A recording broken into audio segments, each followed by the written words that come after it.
अस्सलाम वालेकुम। सॉल्व करते हैं लीड कोड की problem number 2 add two numbers. इस वीडियो में आप देखोगे कि दो लिंक लिस्ट को यूज़ करके आप दो नंबर्स को कैसे ऐड कर सकते हो, और आप देखोगे कि एक न्यू लिंक लिस्ट कैसे क्रिएट कर सकते हैं, उसके अंदर कोई भी नोड की वैल्यू कैसे एक्सेस कर सकते हैं, पॉइंटर्स कैसे यूज़ करते हैं, और कोई भी न्यू वैल्यू लिंक लिस्ट में कैसे ऐड कर सकते हैं।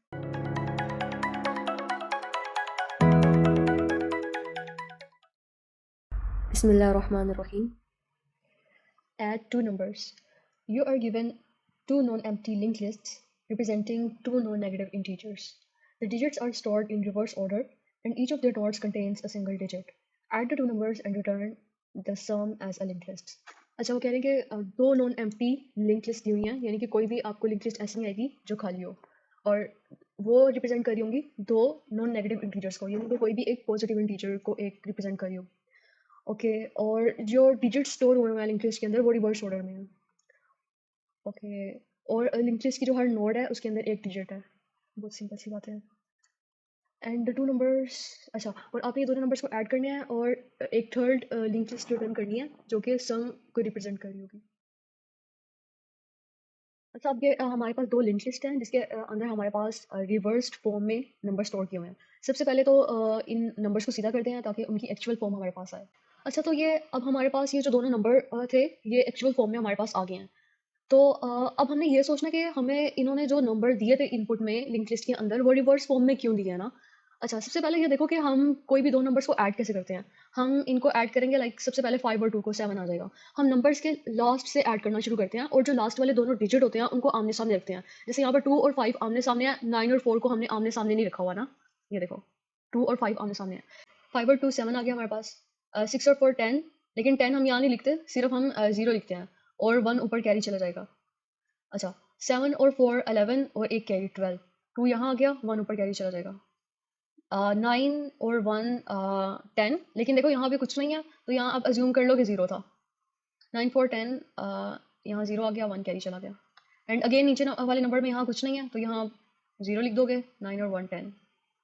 देखो, अच्छा, इस 1 को भी कैरी जाना चाहिए था, लेकिन आगे कैरी जाने के लिए कोई नंबर ही नहीं था। समझो एज्यूम कर लो 0 था, ठीक है, और यहाँ भी 0 था, और ये अगर कैरी चला भी गया 1 तो ये आपके पास 1 आ गया। अच्छा, तो कंक्लूजन यहाँ पर ये है कि उन्होंने हमें नंबर्स इसलिए रिवर्स फॉर्म में दिए थे ताकि हमें लिंक लिस्ट के लास्ट पर जाके लास्ट से ऐड ना करना पड़े और लास्ट वाले दोनों डिजिट्स को बराबर ना करना पड़े, लाइक 9 और 4 को, और फिर लास्ट से शुरू की तरफ आना लिंक लिस्ट में वो थोड़ा मुश्किल काम है। तो इसलिए उन्होंने हमें नंबर ही रिवर्स फॉर्म में दे दिए थे कि आप पहले ही 5 और 2 को ऐड कर लो, फिर 4 6 को ऐड कर लो, जैसे कि हम एक्चुअली नंबर में करते हैं। तो सी ये था। लेकिन आपको यहाँ पे इस चीज़ पे गौर करना है कि अगर आपको इनपुट ऐसे ना दी होती और आपको कहा जाता कि खुद ही लिंक लिस्ट बनाओ और लिंक लिस्ट के जरिए दो नंबर्स ऐड करो, तो आपको ये खुद से सोचना था कि हमें लिंक लिस्ट में नंबर उल्टे रखवाने चाहिए, क्योंकि इससे हमारे लिए ऐड करना ईजी हो जाएगा। So this was the point to be noted here. Okay, तो अब इन दोनों नंबर्स को ऐड करते हैं लिस्ट के अंदर और अपनी थर्ड लिस्ट के अंदर स्टोर करवाते हैं। अच्छा, अब यहाँ पे देखो कि हमारे पास ये सारी नोट्स हैं और इनके अंदर जो डेटा पड़ा हुआ है वो है डिजिट्स, लाइक 2 4 7 9 9। और लिस्ट को यूज़ हम कैसे करते हैं कि लिस्ट को हम पॉइंटर्स के जरिए ट्रेवर्स करते हैं। तो अब यहाँ लिस्ट 1 के लिए हम एक पॉइंटर ले लेते हैं L1। अब ये L1 बता रहा होगा कि मैं लिस्ट पे किस पोजीशन पे हूँ, ये बस बता रहा है कि मैं लिस्ट के अंदर फर्स्ट नोड के ऊपर हूँ। इसी तरह हम यहाँ पे सेकंड लिस्ट के लिए पॉइंटर ले लेते हैं L2। ये अभी हमें पॉइंटर सिर्फ पोजीशन बता रहे हैं। अगर हमें फर्स्ट नोड की वैल्यू एक्सेस करना है तो हम लिखेंगे L1 डॉट वैल के लिस्ट 1 की मुझे वैल्यू मिल जाए। सही है। अच्छा, अब इसी तरह लिस्ट 1 डॉट वैल और लिस्ट 2 डॉट वैल को हम ऐड करेंगे तो हमारे पास 2 + 5 7 आ जाएगा। और 7 को जो है हम पहले एक न्यू लिंक लिस्ट क्रिएट करेंगे और उसके स्टार्ट में रख देंगे। अब यहाँ पे हमने L3 क्रिएट कर ली और इसके स्टार्ट में हमने 7 रख दिया। सही है। और इसका जो पॉइंटर होगा वो होगा ये वाला L3। अच्छा, अब हमने इन दोनों नोड्स को ऐड कर लिया। अब हमने नेक्स्ट नोड पर अपने पॉइंटर्स को शिफ्ट करना है। तो उसके लिए हम क्या करेंगे कि L1 को इक्वल कर देंगे L1 डॉट नेक्स्ट के, यानी उसकी नेक्स्ट वैल्यू के। तो L1 यहाँ आ जाएगा, ठीक है। इसी तरह L2 यहाँ आ जाएगा। अच्छा, अब इन दोनों की वैल्यूज़ को ऐड किया तो हमारे पास आ गया 10। लेकिन अब हम 10 यहाँ नहीं लिख सकते, हम सिर्फ 10 में से सेकंड वैल्यू यहाँ लिख सकते हैं, लाइक 0। और जो 1 है वो हमारे पास कैरी चला जाएगा। ये इसका मतलब कि कैरी के लिए भी हमें एक वेरिएबल चाहिए होगा, तो वो हम यहाँ क्रिएट कर लेते हैं कैरी। सही है। ओके, तो अब नेक्स्ट टाइम हमारे पास L1 पॉइंटर आगे आ जाएगा, L2 भी आगे आ जाएगा। यहाँ पे L1 L2। अब इन दोनों की वैल्यूज़ को हमने ऐड किया, हमारे पास 11 आ गया। लेकिन अब हमने इसमें कैरी की वैल्यू भी ऐड करनी है तो 12 हो जाएगा। अगेन 2 यहाँ रहेगा, 1 कैरी चला जाएगा। अब कैरी की वैल्यू में पहले 1 था, लेकिन अगेन चेंज होकर दोबारा 1 आ गया है, लेकिन वो इन दोनों से आया। ओके, अब यहाँ पर देखो कि L1 आगे आ गया यहाँ पे, लेकिन L2 जब आगे आया तो लिस्ट खत्म हो गया ना हमारे पास। लिस्ट के एंड पे क्या होता है हमारे पास? नल होता है, यानी नथिंग। अच्छा, अब देखो नल तो हम 9 में ऐड नहीं कर सकते, तो हमने देखना कि अगर L2 की वैल्यू नल है तो हम उसको 0 कर देंगे। ठीक है, तो अब हम कौन से डिजिट्स को ऐड करेंगे? 9, 0 और कैरी यानी 1। अगेन हमारे पास 10 आ गया, 0 यहाँ रहा, 1 कैरी चला गया। अब L1 आगे आ जाएगा और इसकी वैल्यू हो जाएगी। अब देखो L2 को आगे ले जाने का फ़ायदा नहीं है क्योंकि वो ऑलरेडी नल है, तो L2 यहीं रहेगा और अगेन उसकी वैल्यू हम 0 काउंट करेंगे। तो 9, 0 एंड 1 हमारे पास अगेन 10 आ जाएगा। 0 आया, अब 1 यहाँ कैरी चला गया। अब यहाँ देखो L1 के आगे क्या पड़ा हुआ है? नल, लेकिन हम उसकी वैल्यू को क्या कर देंगे? 0। L2 वैसे ही नल पे है, उसकी वैल्यू हमारे पास 0 है, तो 0, 0 और 1 यहाँ 1 आ जाएगा। अच्छा, अब देखो आगे हमारे पास कोई कैरी नहीं जा रहा और ना ही नल के अलावा L1 या L2 की कोई वैल्यू है। तो हमने देखा कि हमारे पास 3 कंडीशंस हैं जब तक हमने आगे चलते जाना है। जब तक कि L1 नल नहीं हो जाता, या तो L2 नल नहीं हो जाता, या फिर कैरी में कोई वैल्यू है। सही है। अच्छा, लिखते हैं सूडो कोड। हमने 3 कंडीशंस पहले लिखनी है कि कब तक हमारा लूप चलेगा। while L1 is not equal to null or L2 is not equal to null or carry is greater than 0। ठीक है, अब इन 3 कंडीशंस में से एक भी पूरी हो रही है तो हम कंटिन्यू करेंगे।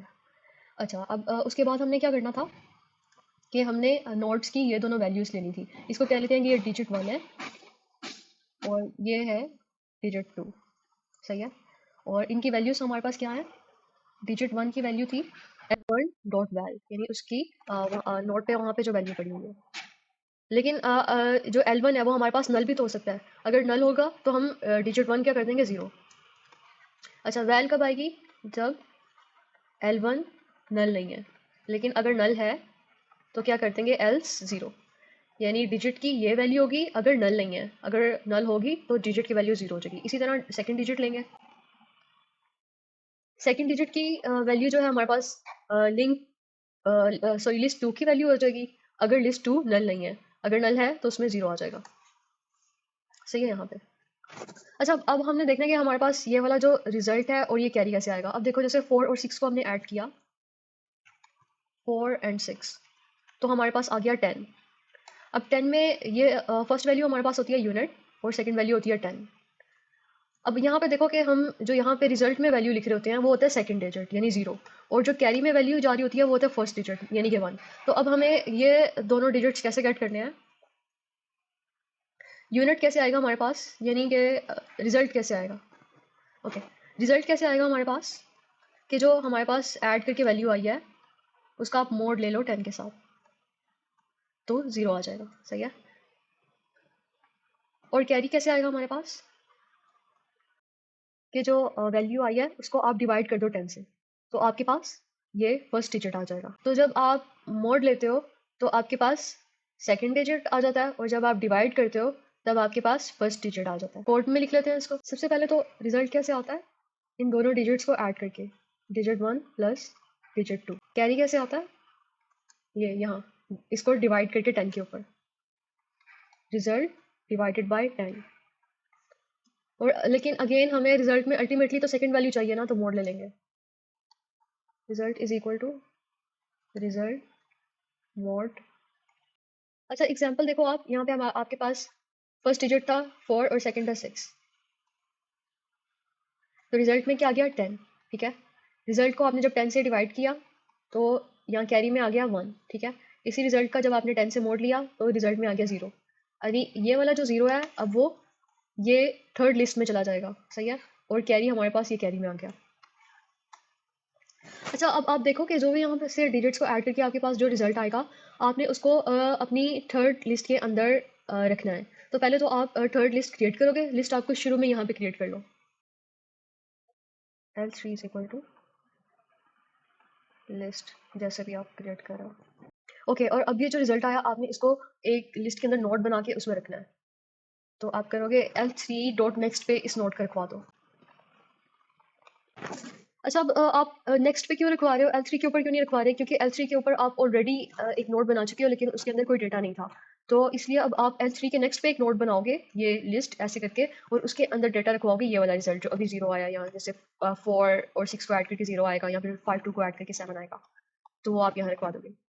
ओके, ये आपने डेटा रखवा दिया, लेकिन एक और चीज़ नोट करो कि हम ये जो डिजिट 1 और डिजिट 2 था, इसमें हम कैरी भी ऐड कर रहे थे, और कैरी किसी भी दो नंबर्स को ऐड करके आ सकता है, पिछले किसी भी दो डिजिट्स के रिजल्ट में आ सकता है। तो हम क्या करेंगे, हम हर डिजिट के अंदर कैरी ऐड करेंगे। अच्छा, इससे क्या होगा कि शुरू में तो कैरी की वैल्यू 0 थी ना, तो 0 ऐड करने से कोई फ़र्क ही नहीं पड़ता। लेकिन अब जब देखो 5 और 2 7 आया है, तो कैरी कैसे आता है कि आप ये देखो 7 को अगर आप डिवाइड कर देते 10 पे तो क्या आ जाना था 0, तो कैरी 0 ही रहना था। यानी अगर आपके पास सिंगल रिजल्ट आए तो कैरी 0 ही रहेगा, तो फिर कैरी को ऐड करने से कोई फ़र्क नहीं पड़ेगा, तो इसलिए हम हर दफ़ा कैरी ऐड करेंगे। तो जब भी आपने 2 डिजिट ऐड किए, आपने साथ कैरी भी ऐड करना है, और कैरी आपने शुरू में कहीं पे लिया था और उसकी वैल्यू आपने 0 से इनिशियलाइज़ करवाया था। ओके, अब दोनों डिजिट्स ऐड कर दिया आपने, कैरी भी ऐड कर दिया, तो इसके बाद आप क्या करते थे, आप अपने जो पॉइंटर्स हैं उसको नेक्स्ट नोड पर लेके जाते थे, L1 को, L2 को और L3 को भी तो नेक्स्ट पे लेके जाएंगे, तभी वहाँ पे न्यू वैल्यू ऐड हो जाएगी। तो यहाँ पे अब हम क्या करेंगे कि हम तीनों पॉइंटर्स को अपडेट करेंगे। अच्छा, L3 को आप अपडेट करोगे, L3 की वैल्यू क्या हो जाएगी, L3 का नेक्स्ट, इसी तरह L1 और L2 की।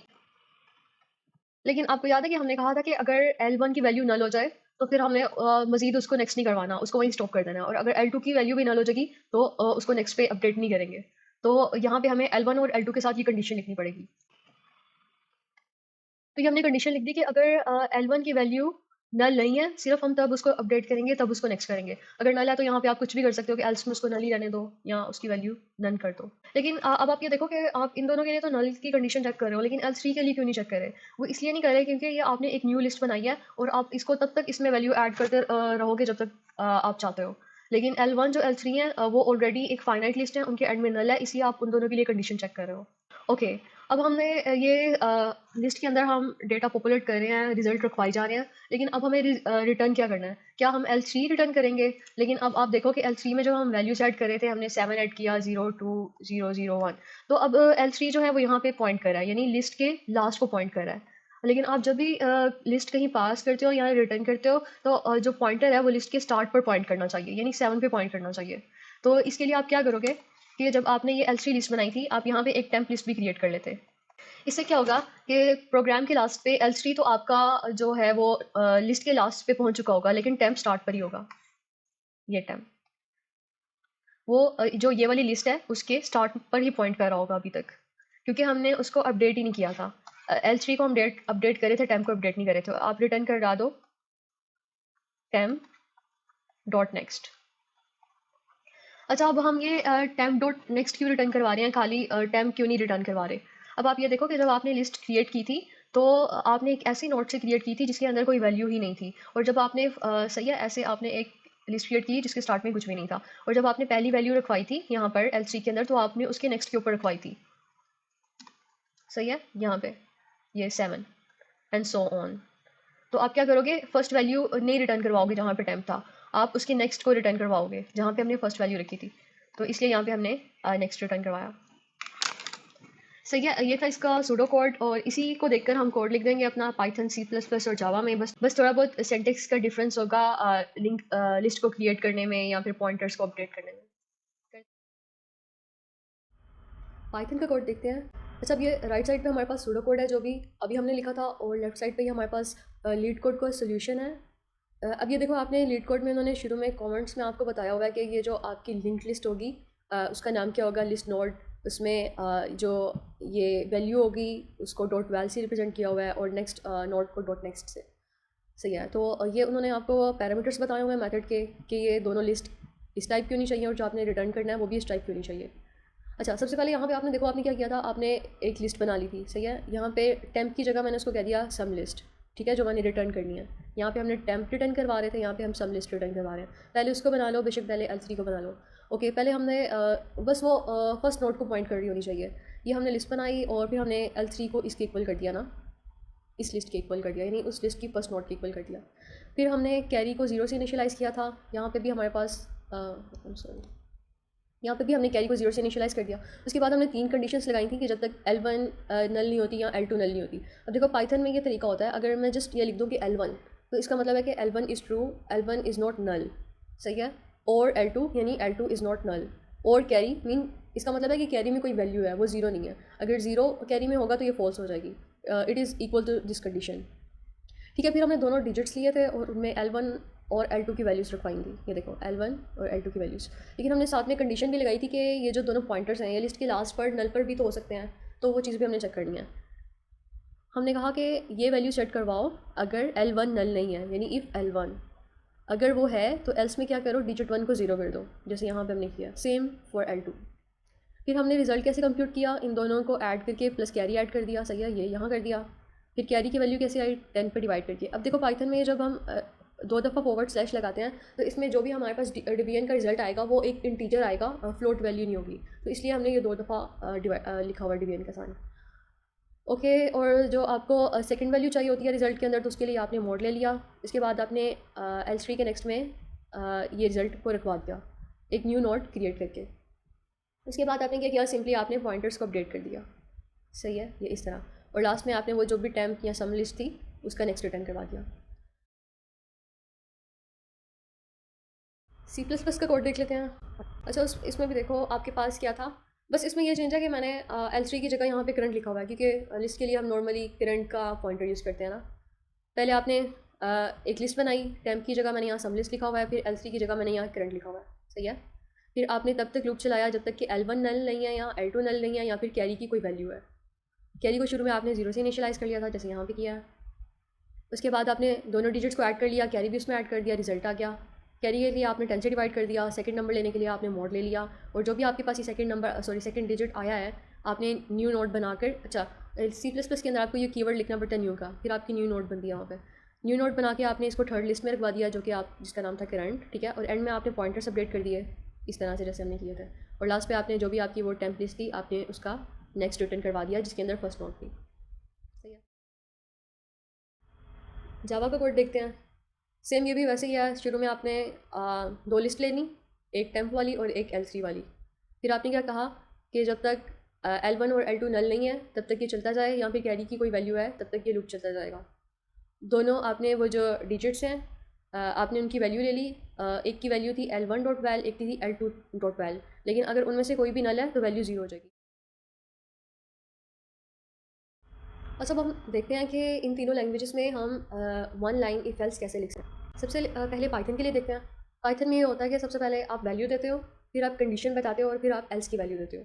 यानी कि डिजिट 1 की वैल्यू सेट कर दो इस पे, if this condition satisfies else ये वैल्यू सेट कर दो, राइट। और इसी तरह से दूसरी कंडीशन। और सेंटेक्स आपके पास क्या यूज़ होता है कि आप इफ़ लिखते हो और एल्स लिखते हो। C++ में क्या होता है कि आप पहले वैल्यू नहीं देते, आप पहले कंडीशन बताते हो। इफ़ दिस कंडीशन सेटिस्फाइज तो ये वैल्यू सेट कर दो, नहीं तो ये वैल्यू सेट कर दो। और सेंटर में आपके पास इफ एल्स होता है, लेकिन क्वेश्चन मार्क और कोलन यूज़ करिए। Question mark is for if and colon is for else. Condition, first value, second value. Java में भी सेम C++ की तरह होता है। सबसे पहले आप कंडीशन बताते हो and then if this condition satisfies, first value, else, second value. This was it. अच्छा, अब आप इसको देख लो कि हम डिबग कैसे करते हैं। ये मैंने अलग से जुपिटर नोटबुक पे लिखा हुआ है, क्योंकि हमारे पास यहाँ लीड कोड में काफ़ी सारे मेथड्स हमारे पास नहीं थे, जैसे कि हम पूरी लिस्ट को प्रिंट नहीं कर सकते, तो ये मैंने खुद से मेथड्स लिख लिए हैं यहाँ पे। सबसे पहले वही सोल्यूशन आ गया जो हमने लीड कोड पे लिखा था, लेकिन अब ये वाली वैल्यूज़ जो हैं वो पास करनी है जब हमने यहाँ पे, तो हम सबसे पहले इनको क्रिएट करेंगे ना, लिंक लिस्ट। तो हमने क्या किया कि इसकी एक लिस्ट क्रिएट कर ली। उसके लिए हमने ये मेथड बना लिया मेक लिस्ट का। मेक लिस्ट में क्या होता है कि सिंपली आप एक लिस्ट क्रिएट करते हो फर्स्ट वैल्यू के साथ, पहली वैल्यू के साथ, और बाद में उसके नेक्स्ट पर आप अगली वैल्यूज़ रखी जाते हो। एक लूप लगा ली हमने जो भी अरे पास की हुई थी उसके ऊपर, और आप पॉइंटर अपडेट कर देते हो हर दफ़ा नेक्स्ट पे, और लास्ट में आप लिस्ट को यहाँ पे प्रिंट कर रहे हो। और लिस्ट प्रिंट करने का क्या मेथड है, सिंपल आपने क्या करना है कि लिस्ट के ऊपर लूप लगाना है और लिस्ट की वैल्यू प्रिंट करवानी है हर दफ़ा, और उसका पॉइंटर को नेक्स्ट पे ले आना है। ये तो मेथड आ गए। ये वाला वही मेथड है जो लीड कोड में हमें ऊपर कमेंट्स में दिया हुआ था। अच्छा, इसको डिबग मैंने कैसे किया, सिंपली यहाँ पे मैं अपने डिजिट्स प्रिंट करवा रही हूँ और कैरी और यूनिट प्रिंट करवा रही हूँ। सबसे पहले तो मैंने ये किया कि लिस्ट जब मैंने बनाई, लिस्ट बनाने के बाद उसके अंदर खुद ही वो लिस्ट प्रिंट होगी ना, तो मैंने जब ये वाली लिस्ट बनाई तो उसने प्रिंट कर दिया कि ये लिस्ट बन गई है, ठीक है। ये सेकंड लिस्ट बनी, उसने ये प्रिंट कर दी कि लिस्ट बन गई है। अब उसके बाद जब मैंने अपना सोल्यूशन कॉल किया, ये क्लास डॉट मेथड ये वाला, और इसके अंदर ये दोनों लिस्ट पास की, तो ये मैंने डिबग की स्टेटमेंट लगाई हुई थी। तो इसके अंदर ये चारों वैल्यूज़ प्रिंट हो जाएंगी।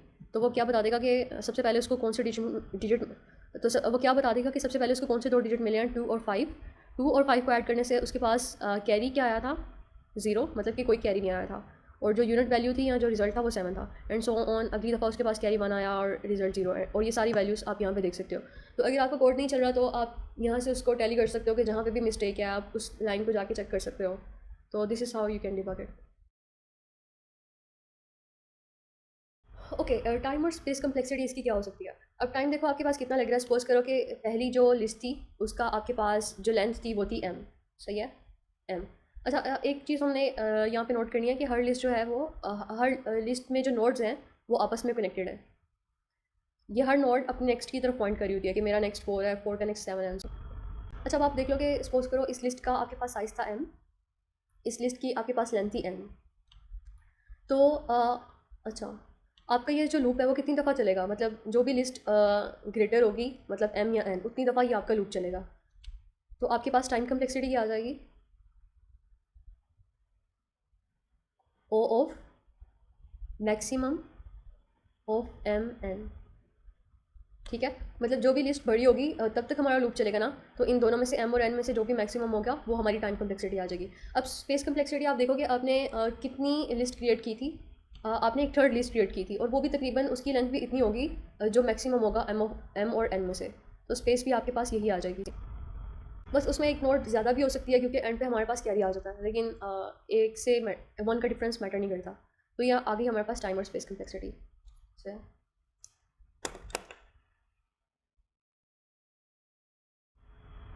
तो ये था एक बहुत इजी सा क्वेश्चन जिसमें हमने लिंक लिस्ट को यूज़ करके दो नंबर्स को ऐड किया। इसमें बस एक यही चीज़ नोट करने वाली थी कि जब भी आप लिंक लिस्ट के ज़रिए नंबर्स को ऐड करो, उनको रिवर्स फॉर्म में स्टोर करवा के फिर आप उसको ऐड करो। उसके अलावा हमने देखा कि न्यू लिंक लिस्ट क्रिएट कैसे करते हैं और उसमें वैल्यूज़ कैसे ऐड करते हैं। इस क्वेश्चन से रिलेटिव एक क्वेश्चन जो आप खुद से ट्राई कर सकते हो, आप ये कर लो कि इस लिस्ट में हमने 2 नंबर ऐड किए हैं, तो आप एक ऐसा प्रोग्राम लिख लो जिससे हम 2 नंबर्स को सब्ट्रैक्ट कैसे कर सकते हैं यूजिंग लिंक लिस्ट। मिलते हैं अगली लीड कोड सेशन में, तब तक के लिए अल्लाह हाफ़िज़।